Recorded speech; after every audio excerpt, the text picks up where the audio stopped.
Hey everyone, welcome back to the channel.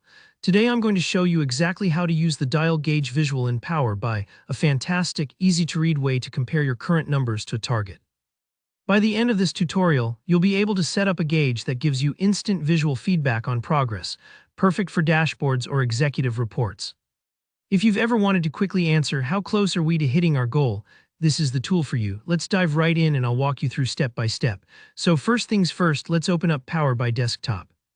Now, if you're new to Power BI, don't worry. As soon as you're in, everything you need will be right there on the main interface. Over on the right-hand side, you'll see the Visualizations pane. Look for the gauge visual. It should look a bit like a little speedometer or a car's dial. Just click it and you'll see a circular dial appear on your report canvas. Now we're going to feed it some data. The gauge needs to know two main things: what number it should display, the actual value, and what goal or target it should compare that to. So grab your actual field from your data set and drag it into the value field of the gauge. This tells the visual what your real current progress is. Next up, find your target field. That's whatever number you're aiming for, maybe it's sales, a quota, or even website visits, and drop that into the target value field. This is crucial because it lets the gauge know where the finish line is. Now your gauge is essentially ready to function.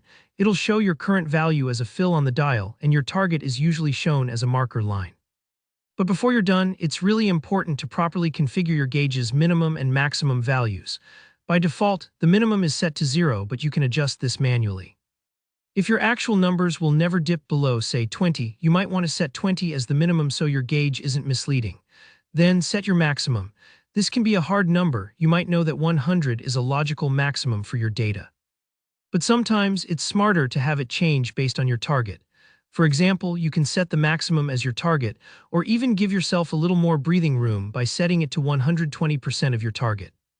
This way, if you overshoot the goal, the dial doesn't just max out and stop moving. There's still visual feedback that you've gone above and beyond.